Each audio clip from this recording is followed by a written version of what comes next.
who invented most of what we tend to call civilization, who invented all those things that we tend to attribute to a sophisticated and refined society. Everybody knows the answer: the Romans. They built magnificent buildings and also engineering masterpieces, all those water aqueducts. They had flowing hot water in their luxury villas. The layout of their metropolises sometimes surpassed even our modern one due to the precise planning beforehand. This is the impression about the Romans created by the history textbooks and the TV documentaries. But even if millions or even billions believe a certain story, this by itself is not a proof that this story is true. So let's look at the actual archaeological evidence available and decide together, are there any grounds to believe this story or not? First of all, the architecture. The people considering themselves respectable academics define the Roman architectural style as simplified ancient Greek style. While making a rough copy of your neighbor's house can be barely classified as anything innovative, not to mention how questionable the very term of ancient Greek culture is by itself, taking into consideration that we have much greater number and far more impressive so-called ancient Greek ruins outside Greece. But what I find most interesting is that those very same so-called academics also say that the ancient Greek civilization appeared on the ashes, rose from the ashes of older cultures, like for example the Mycenae. Now at the actual archaeological digs at the Mycenae sites, they not only found full-fledged water supply and sewage systems, but they had running hot waters even on the second floor of their buildings. So it wasn't, after all a product of the Roman genius, as the History Channel is loudly trying to assure us. Everything was already there in a culture that, according to that very same History Channel, met its final collapse some at least 1000 years before the Romans even appeared on the historic scene. And then they classify the Mycenae as a Bronze Age civilization. Bronze Age? Then how do you explain the machine tool marks, the high-tech tool marks on the lion gate, their main symbol? Similar tool marks are found all over the complex of Mycenae, and all those Bronze Age tools that you see in the museums in big abundance are not capable of producing anything remotely similar to this.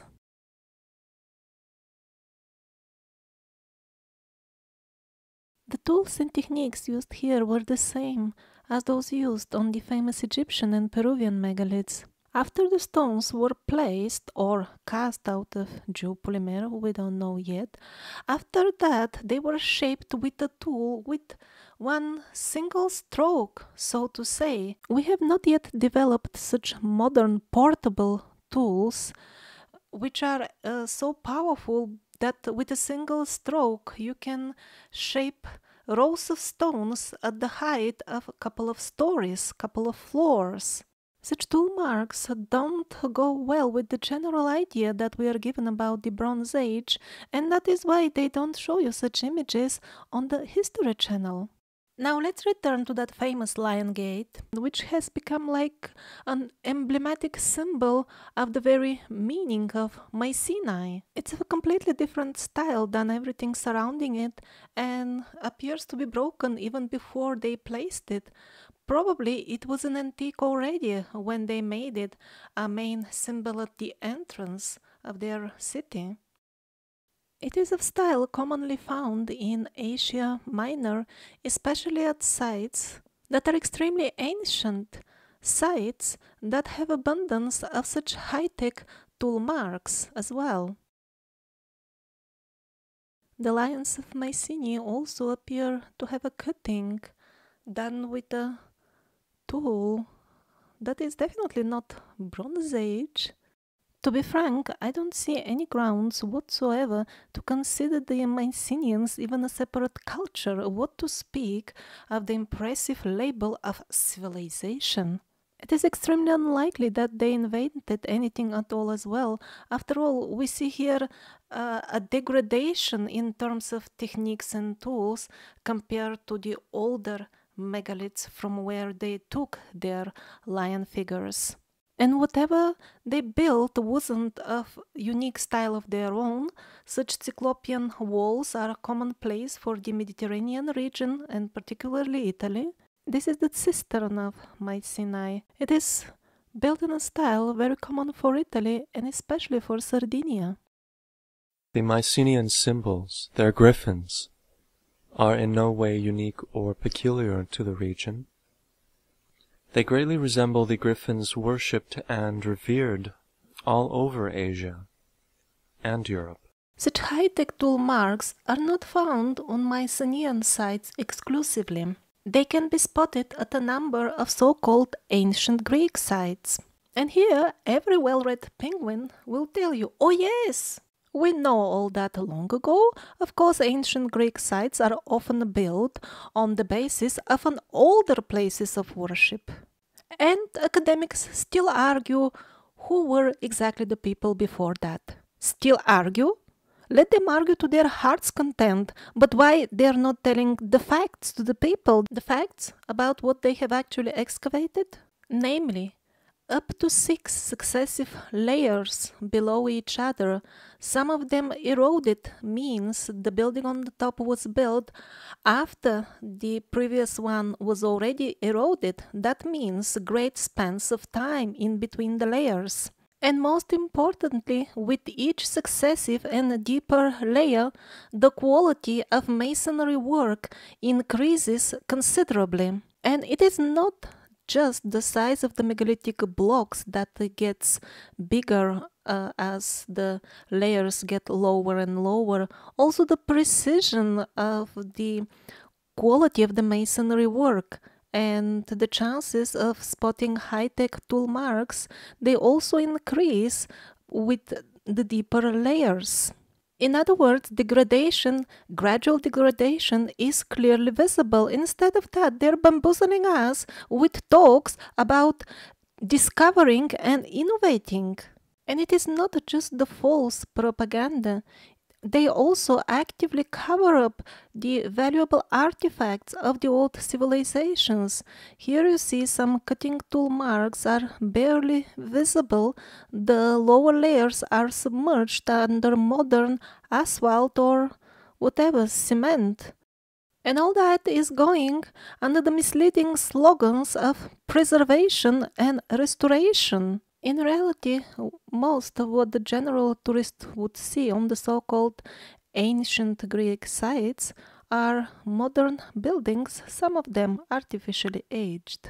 And at locations where the so-called restoration has not yet managed to erase all traces of the real old stuff, we see things like this, for example, protrusions on the stones, identical to the protrusions found on the Peruvian megaliths, the pyramids in Egypt, Baalbek, the French aqueducts. And it was the same folks who built them all over the world. It wasn't the Bronze Age savages who didn't know what's beyond their village. This is a polygonal megalithic masonry from Greece. You will find almost identical patterns in Alajujuk in Turkey and in Cusco in Peru. These are clamps used on the megalithic sites in Greece, identical to those used in South America, Africa, Asia, Europe.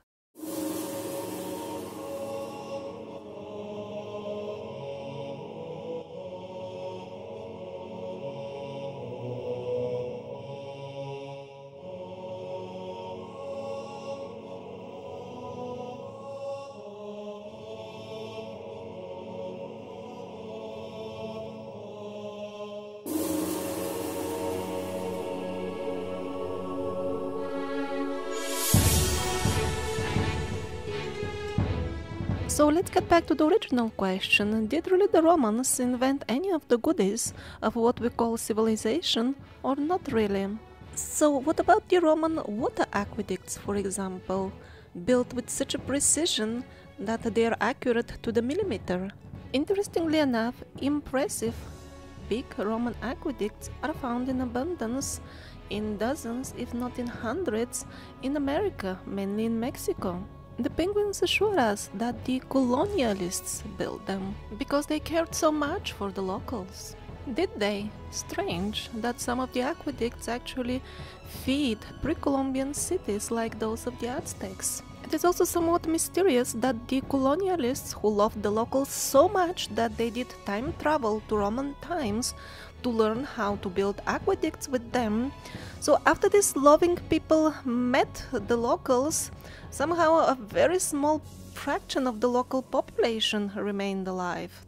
And I would agree that the Roman aqueducts in America would be some peculiar curiosity of history that we simply can't understand or explain if there weren't hundreds, if not thousands, of Roman artifacts found in both Americas, as we're gonna see in the episode about both Americas. I would believe that the aqueducts are some sort of strange exception if there weren't what we call European-style ports submerged in the Bahamas, along with ruins of large platforms and foundations of buildings in a similar style. So this documentary is not gonna be like, oh, it wasn't the Romans, it was actually their neighbors. No, I'm gonna touch much more fundamental problems, like the fact that we have been indoctrinated into believing so many mistaken terms in which we try to define our history that sometimes we lack even basics like the vocabulary to start investigating what actually happened in the past. For example, the cities in South America were full of Greco-Roman statues. Again, we are told it was all done by the colonialists. Which colonialists? The ones that were burning people alive just to make them Christian? The ones who devoted their entire lives to fighting paganism? We're supposed to believe that those very same people made fantastic statues of the very same gods of the pagans, inviting women barely dressed and men wearing only a vine leaf and put them on the top of their most respected social buildings in the cities. So getting back to the Romans, this is how the mass media confirms the fraudulent history already taught in school. They show you like these mosaics with girls in bikini, and they tell you, you see, they were so advanced, they even had bikini, they invented the bikini at that times. And people watch that on TV and say, yeah man, it must be true, you see the old mosaic with the bikini. Without considering that nowhere on this mosaic is written that these are the first prototypes of bikinis. It's absolutely possible that the chicks had bikini even before that. We simply don't have images older than this. Since the Romans did not invent their own Roman togas, why should we think that they invented even their Roman underwear? These are Thracian images of people wearing those very same togas, and these were cultures that predated the Romans.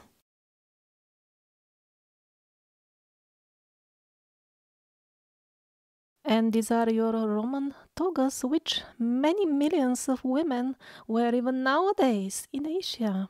And although the outfits of the Thracians and the so-called Roman togas and the saris of India are absolutely identical, people don't even notice it. They are so accustomed to simply taking the official quackademic historic labels as some sort of science that they don't even bother to question.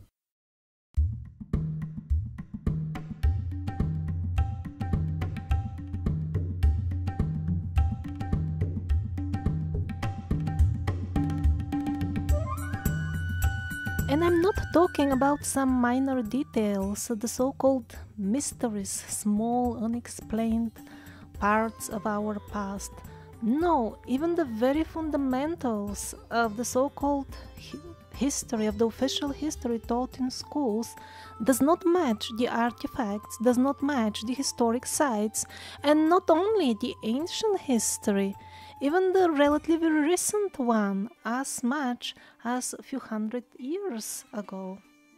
For example, guess which city is this? I'll give you some clues. This was a resident of this city. This is how it looks nowadays. The answer to the quiz is Tokyo.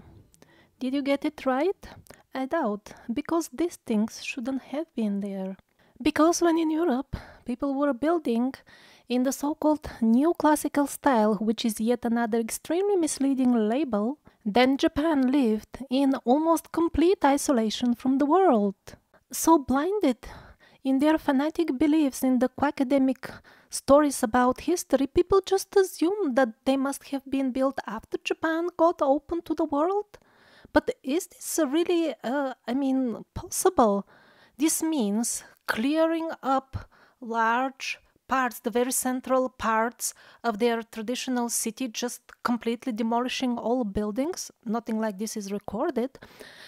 But just imagine, is it really thinkable that the Japanese people, the traditional Japanese people, would have demolished their best traditional buildings without telling anybody, without recording it anywhere, bring a bunch of foreigners, which they don't trust even till nowadays, to build new centers of all their cities from scratch in a style which at that time is already going out of fashion. And this man, by the way, is Okubo Toshimichi. This is a unique photograph from a Japanese museum of one of the last royal samurais. He shouldn't have looked like that from the stories we are told by the Academia. This is how real samurais should have looked like. That's what people think.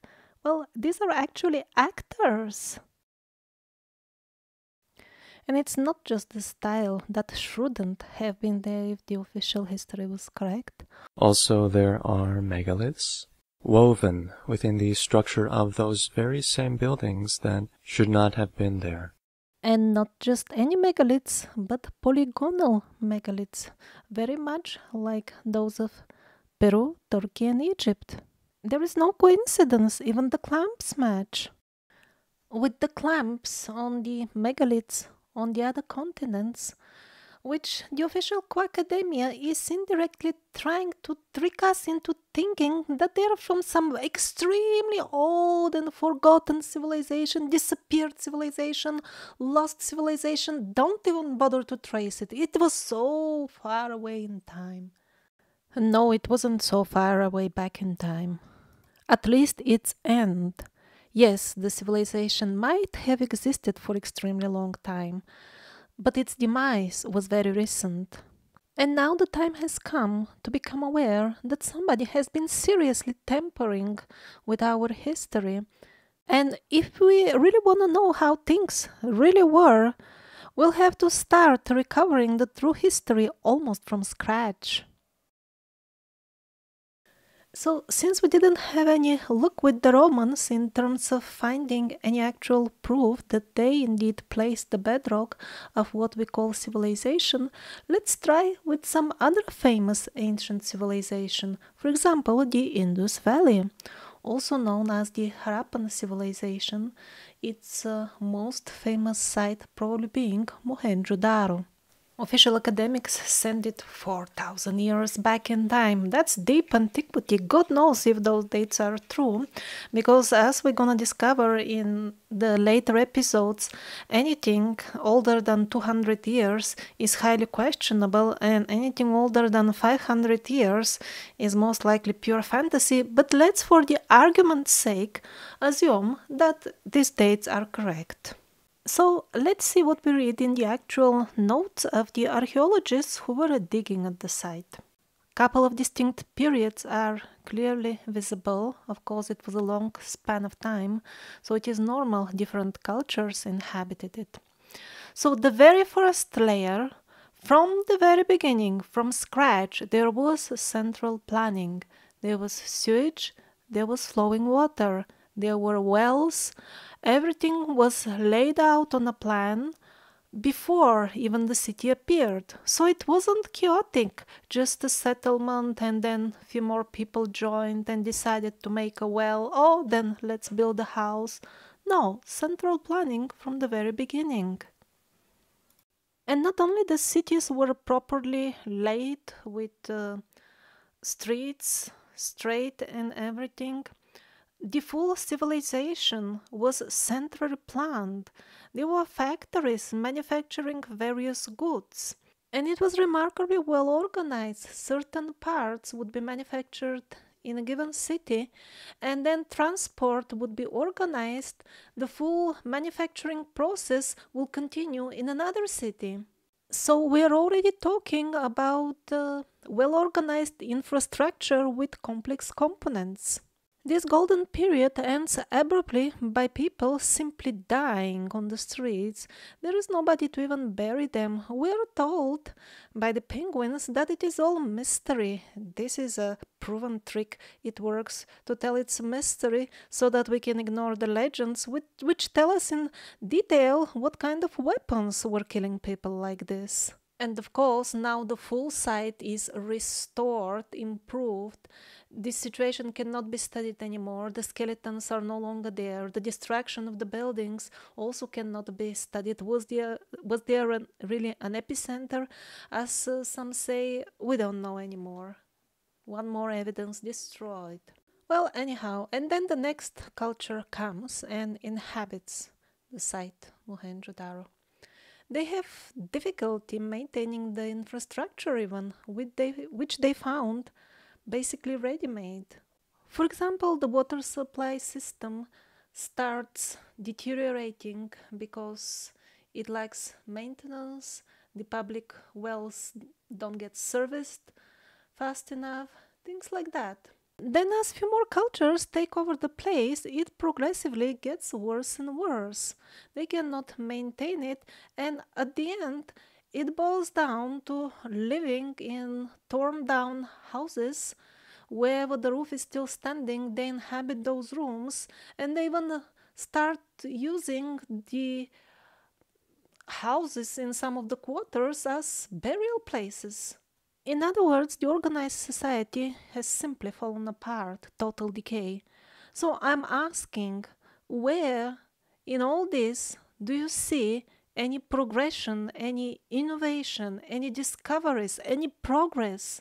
None of that. Instead, we see a straightforward confirmation of the legends, which are, by the way, the oral history that has survived nowadays. It has survived the destruction of the old authentic books.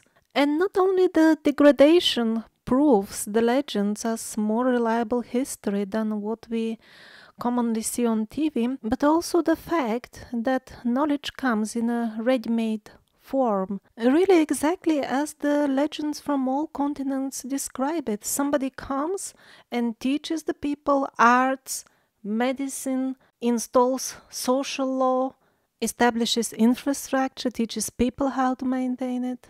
There were no findings suggesting that before the Indus Valley civilization in these regions there was any sophistication whatsoever, any gradual formation of anything at all. It just came in a ready-made form. And in addition to all that, this swastika symbol was found in Mohenjo-daro, an extremely ancient symbol of good luck and prosperity, which, again, strange enough, appears at various places on various continents where advanced knowledge all of a sudden appears out of nowhere.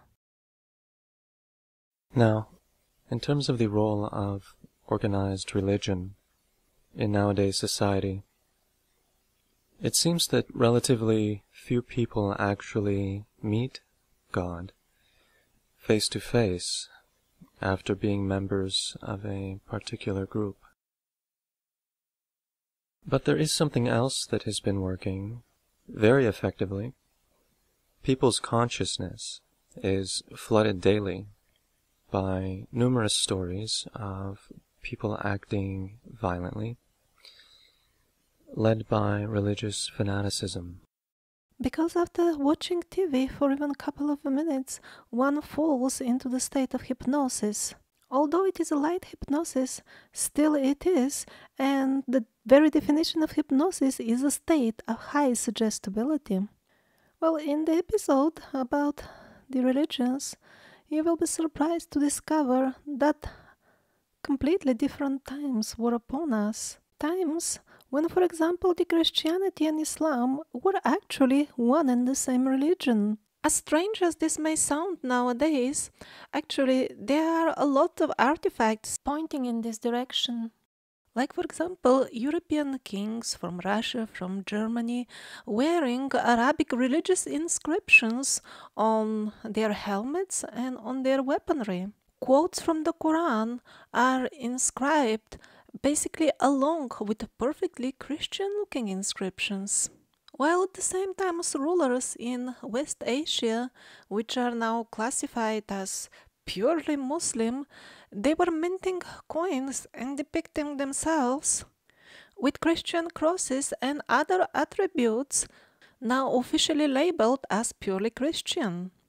The official explanation for all this is that, the Christian kings, they wore these design elements for decoration without understanding their actual translation.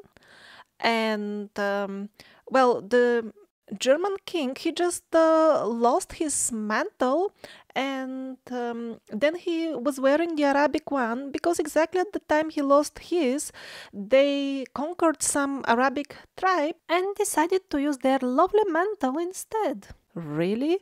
The German king was wearing second-hand dresses from minor tribes he had no connection with? And as far as the coins, we are told that, you see, the people who minted coins, they just decided to copy European designs without understanding what's actually on them.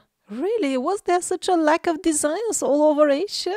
But of course, it is very rarely needed to make such laughable explanations. In most cases, the uncomfortable artifacts simply never reach the public attention.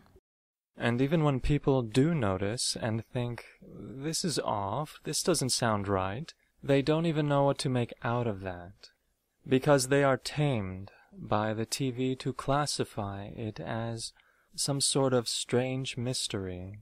Mysterious part of our past that we cannot figure out.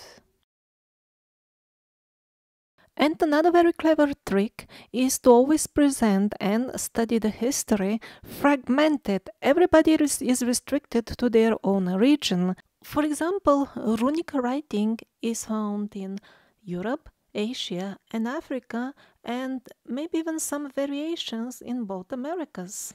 Now, as artifacts with runes are found on the territories of different countries, they are labeled as completely independent writing systems so that people don't figure out that in the past we were all part of one big family.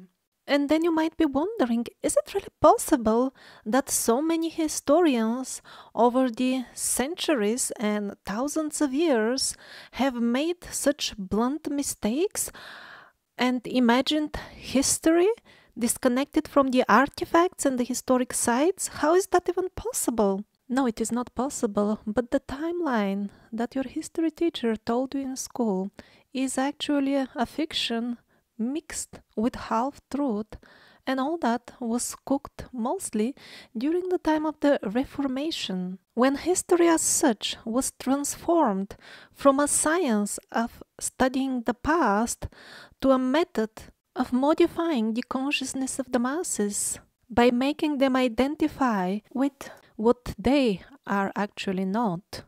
When people got convinced that they are descendants of savages and monkeys only, they were no longer aware that they can claim their rightful heritage as both students and children in the most direct sense of advanced celestial beings.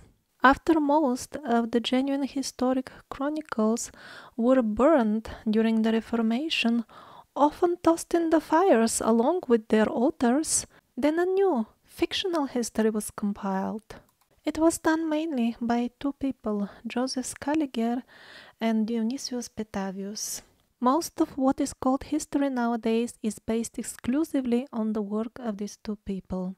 There are claims and speculations that their works was based on old chronicles indeed, but none of these chronicles has survived till now. So basically all we can do is hope that there is some truth in it. And as far as those old Roman and ancient Greek works that are quoted and taken as indisputable, trustworthy, holy truth, well, we don't have the original of even a single one of them, but we have copies. When the small group of Jesuit monks were making the copies, they honestly wrote in the preface, "We are copying and correcting to make it fit the new history." And after each and every copy was ready, a misfortunate fire would erupt in the library and burn only the original. But the newly made copies that were laying on the next shelf always survived the fires. What a strange coincidence. If you are to discuss this issue with a modern co-academic, he will tell you that Scaliger and Petavius simply did not have the time and resources to provide solid proof for the historic timeline they suggested, but somehow or other they must have been using some correct old sources because their timeline has been conclusively proven to be right by the modern advanced dating methods like carbon dating, dendrochronology, and others. Well, that is one elegant explanation, and that is why the next episode will be exclusively about those dating methods. We'll see, do they hold any water actually? Because if it did hold water, then why it is a commonly accepted practice in most laboratories who do carbon dating, for example, nowadays, to require, along with every sample submitted, a sample suggested historic period to which the given sample should belong. And the suggested date is always right. Isn't that fabulous?